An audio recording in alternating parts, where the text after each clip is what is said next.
la parole de Dieu dit que jette ton pain sur les eaux, cela signifie que tu dois prêcher la parole de Dieu aux gens parce qu'il y a un malheur qui peut survenir sur la terre. Donc tu dois prêcher la parole de Dieu pour avertir les gens. Et il précise même que vous devez devez donner la parole de Dieu à 8 personnes sur la terre. Cela signifie que lorsque 8 personnes sur la terre reçoivent la parole de Dieu, cela amènerait automatiquement les 24 vieillards au ciel à jouer leur harpe à 8 cordes pour louer et adorer Dieu. Par conséquent, lorsque vous faites parvenir la parole de Dieu à 8 personnes sur terre, cela suffit pour que les 24 vieillards jouent de leur harpe à 8 cordes pour louer et adorer Dieu dans le ciel. Car Jésus-Christ a dit dans Matthieu chapitre 24 versets 37 à 39 qui dit « Ce qui arrivera au temps de Noé arrivera de même à l'avènement du Fils de l'homme. Car dans les jours que précédèrent le déluge, car dans les jours qui précédèrent le déluge, les hommes mangeaient et buvaient, se mariaient et mariaient leurs enfants, jusqu'au jour où Noé entra dans l'arche. Et ils ne se doutèrent de rien, jusqu'à ce que le déluge vint et les emporta tous. Il en sera de même à l'avènement du Fils de l'homme. Ainsi, l'événement qui vient sur la terre est le fait que Jésus-Christ revient bientôt. Donc, lorsque 8 personnes sur terre ont reçu cet avertissement concernant le retour imminent de Jésus-Christ, les 24 vieillards joueraient leur harpe à 8 cordes pour louer et adorer Dieu, parce qu'au temps de Noé, seulement 8 personnes au total furent sauvées dans du grand déluge. De même que la parole de Dieu l'atteste dans 1 Pierre chapitre 3 verset 20 qui dit « Qui autrefois avait été incrédule lorsque la patience de Dieu se prolongeait au jour de Noé, pendant la construction de l'arche, dans laquelle un petit nombre de personnes, c'est-à-dire 8, furent sauvées à travers l'eau. » C'est donc la prophétie du pain qui doit être jeté sur la terre afin qu'il soit donné en 8 portions, car un événement terrible vient sur terre. Cela signifie que vous devez prêcher la parole de Dieu pour avertir des gens du retour imminent de Jésus-Christ. Et lorsque cette parole atteint 8 personnes, les 24 vieillards jouent de leur harpe à 8 cordes pour louer et adorer Dieu. Vous remarquerez que les 8 âmes qui furent sauvées au temps de Noé, qui sont en fait Noé, sa femme, ses 3 fils avec chacun leurs femmes respectives. Par conséquent, les 8 personnes sont entrées dans l'arche à un endroit, mais l'arche les a fait atterrir à un autre endroit. Et l'arche de Noé est un symbole de l'alliance. Cela signifie que lorsque vous entrez dans l'arche de Dieu, en étant en alliance perpétuelle avec Dieu, cette arche ou alliance fera en sorte que vous soyez transportés afin que vous puissiez atterrir dans votre destination céleste. Cela parle donc de l'enlèvement. Cela implique que vous avez conclu une alliance avec Dieu en ayant vraiment accepté Jésus-Christ comme votre Sauveur et Seigneur, et en étant averti du retour imminent de Jésus-Christ, vous viviez donc une vie de sanctification, une vie de sainteté, vous préparant ainsi pour que lorsque Jésus-Christ vient, vous serez enlevés par Jésus-Christ pour vous retrouver dans votre demeure céleste. C'est la prédication qui glorifie Dieu dans ces derniers jours. La prédication qui amène les gens à participer à l'enlèvement. Vous remarquerez également que lorsque les 8 personnes sont entrées dans l'arche, la pluie a commencé à tomber sur la terre. Et la pluie a fait accumuler les eaux afin que l'arche puisse être transportée à l'endroit où Dieu l'avait destiné à se poser. Or, la pluie est la prophétie du Saint-Esprit que Dieu a promis de déverser sur la terre dans les derniers jours, comme mentionné dans le livre de Joël, Joël chapitre 2, versets 28 à 29, qui dit « Après cela, je répandrai mon esprit sur toute chair.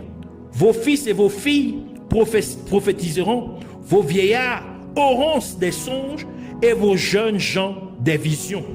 Même sur les serviteurs et sur les servantes, dans ces jours-là, je répandrai mon esprit.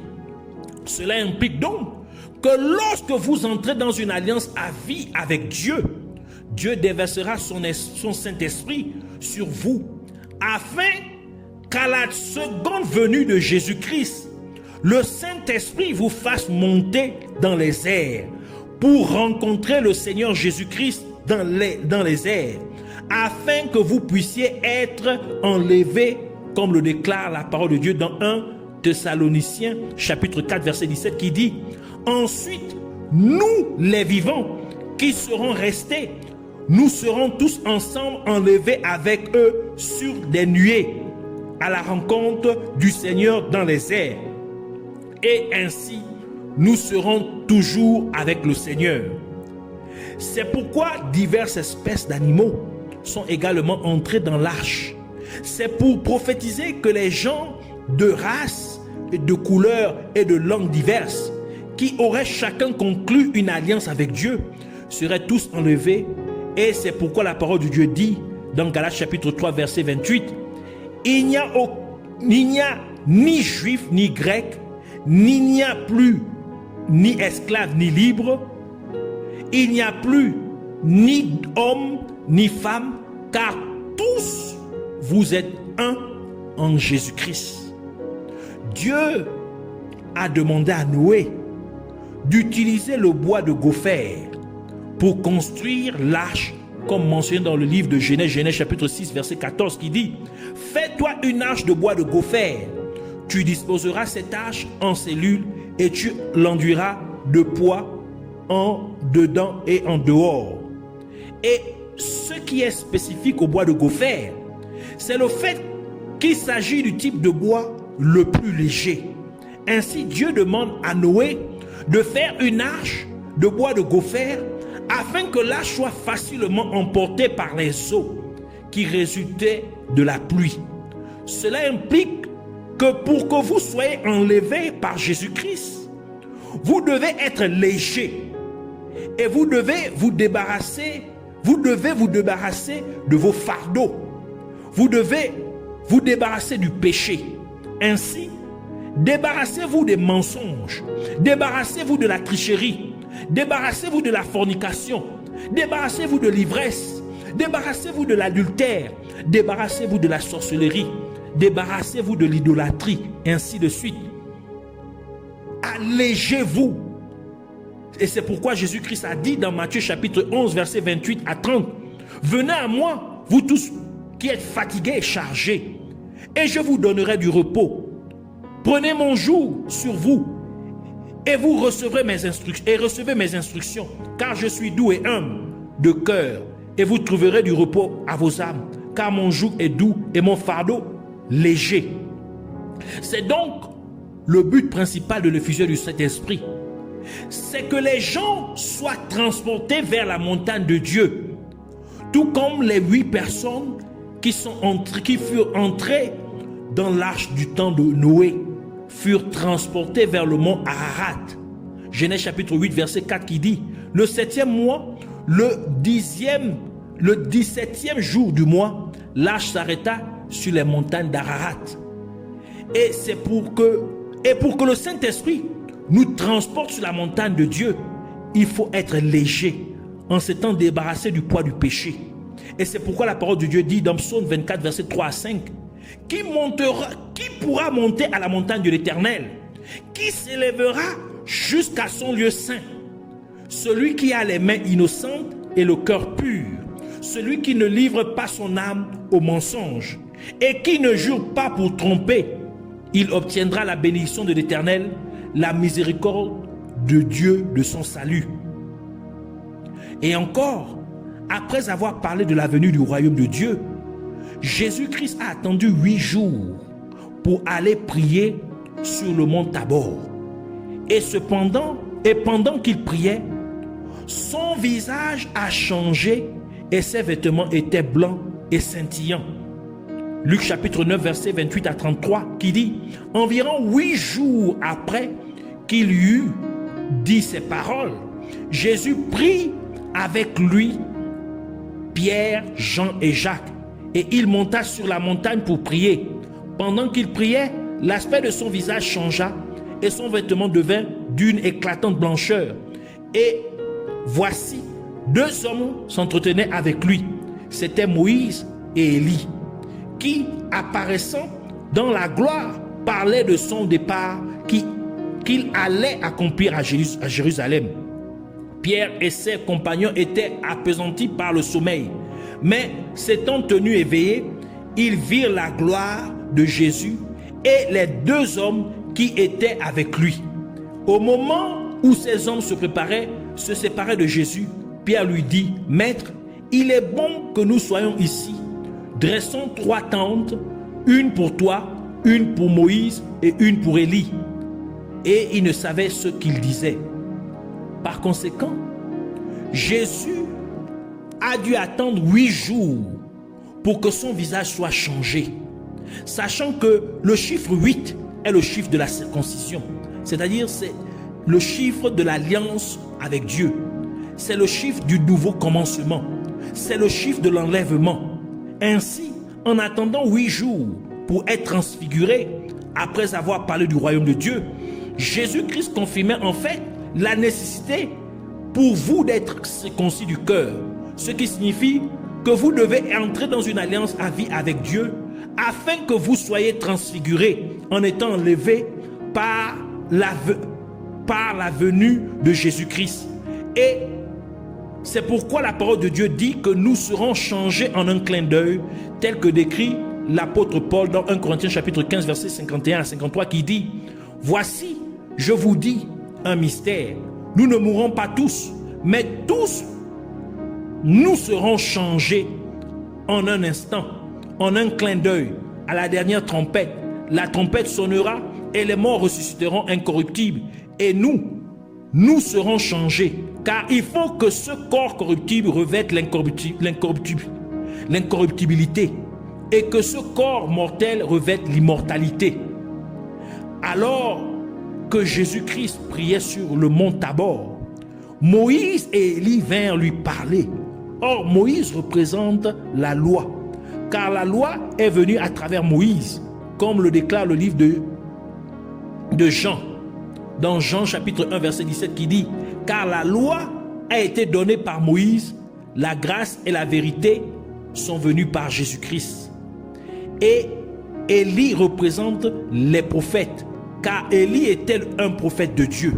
Ainsi comme Jésus priait sur le mont Tabor, la loi et la prophétie sont apparues. Mais nous nous rendons compte que lorsque Pierre, Jacques et Jean se réveillèrent de leur sommeil, la loi et la prophétie a disparu, car Moïse et Élie ont disparu. En effet, Moïse, qui représente la loi, a dû disparaître, car Jésus-Christ est la vraie loi. Et c'est pourquoi Jésus-Christ a dit dans Matthieu chapitre 5, verset 17 à 18, « Ne croyez pas que je sois venu pour abolir la loi ou les prophètes. Je suis venu non pour abolir, mais pour accomplir. Car je vous le dis en vérité, tant que le ciel et la terre ne passeront point, il ne disparaîtra pas de la loi un seul iota ou un seul trait de la lettre, jusqu'à ce que tout soit arrivé. » Et encore une fois, Élie, qui représente la prophétie ou les prophètes, a dû disparaître ainsi. Il a dû disparaître aussi parce que Jésus-Christ est la vraie prophétie, telle qu'indiquée dans le livre d'Apocalypse, Apocalypse chapitre 19, verset 10, qui dit « Et je tombais à ses pieds pour l'adorer, mais il me dit, garde-toi de le faire, je suis ton compagnon de service et celui de tes frères qui ont le témoignage de Jésus-Christ. Adore Dieu, car le témoignage de Jésus est l'esprit de la prophétie. » En effet, la vraie prophétie se manifestait dans le fait que les vêtements de Jésus-Christ devenaient blancs, car c'était la prophétie concernant le mariage de Jésus-Christ avec la mariée, son épouse, l'Église. Car quand une personne se marie, la mariée, le marié s'habille le plus souvent en blanc.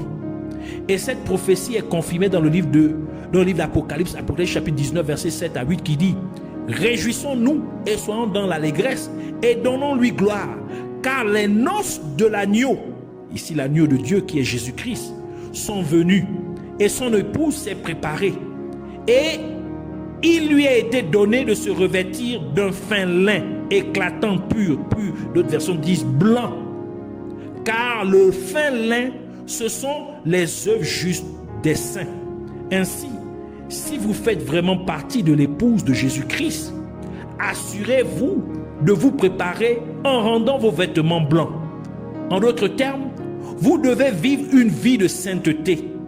Allez donc au mont Tabor pour prier, non pas pour demander une maison, ni un travail, ni pour vos affaires, mais allez sur le mont Tabor pour prier pour que Dieu blanchisse vos vêtements.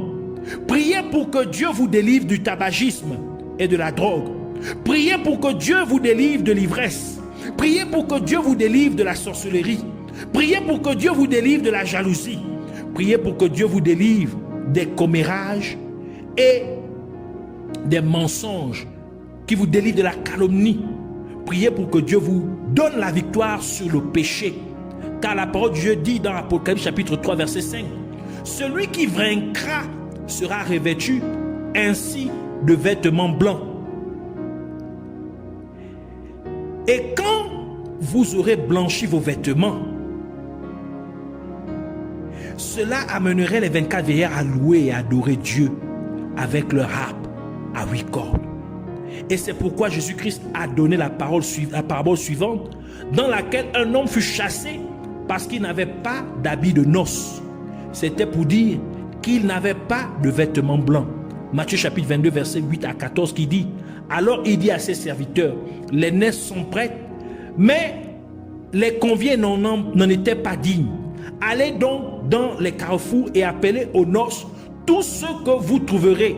Ses serviteurs allèrent dans les chemins, rassemblèrent tous ceux qu'ils trouvèrent, méchants et bons, et la salle des noces fut pleine de convives. Le roi entra pour voir ceux qui étaient à table, et il aperçut là un homme qui n'avait pas revêtu un habit de noces. Il lui dit: mon ami, comment es-tu entré ici sans avoir un habit de noces? Cet homme eut la bouche fermée.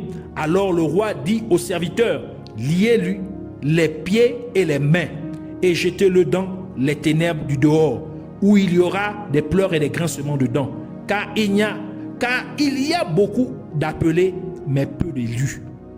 Par conséquent, Jésus-Christ est la loi et les prophètes, et il a manifesté en exprimant son amour à Dieu le Père, en obéissant à la commission qui était de mourir pour les péchés de l'humanité. Car la parole de Dieu dit dans 1 Jean chapitre 5 verset 3, car l'amour de Dieu consiste à garder ses commandements, et ces commandements ne sont pas pénibles. Donc Dieu a manifesté Jésus-Christ a manifesté l'amour envers Dieu le Père en obéissant à l'instruction de Dieu le Père. Et Jésus-Christ a aussi exprimé son amour pour les êtres humains en donnant sa vie pour leur salut, comme nous le dit le livre de Jean, Jean chapitre 3 verset 7 qui dit: car Dieu a tant aimé le monde qu'il a donné son Fils unique, afin que quiconque croit en lui ne périsse point, mais ait la vie éternelle. Et c'est pourquoi la parole de Dieu dit que la loi et les prophètes s'accomplissent en aimant Dieu et en aimant son prochain comme soi-même, ce que fit Jésus-Christ. Matthieu chapitre 22 verset 37 à 40 qui dit: Jésus lui répondit: tu aimeras le Seigneur ton Dieu de tout ton cœur, de toute ton âme et de toute ta pensée. C'est le premier et le plus grand commandement. Et voici le second qui lui est semblable: tu aimeras ton prochain comme toi-même. De ces deux commandements dépendent toute la loi et les prophètes. Donc Jésus-Christ a accompli la loi et les prophètes en manifestant son amour envers Dieu le Père, en obéissant à l'instruction de Dieu le Père et en donnant sa vie pour le salut de l'humanité, manifestant son amour pour l'humanité ainsi. Jésus-Christ est ressuscité le premier jour de la semaine, qui est en fait le 8e jour, car la semaine est composée de 7 jours. quand une nouvelle semaine commence, c'est donc le 8e jour. Jean chapitre 20, verset 19 qui dit, le soir de ce jour, qui était le premier jour de la semaine, les portes du lieu où se trouvaient les disciples étant fermées à cause de la crainte qu'ils avaient des Juifs. Jésus vint et se présenta au milieu d'eux et leur dit, la paix soit avec vous. Par conséquent, le 8e jour, les disciples ferment les portes à Jésus.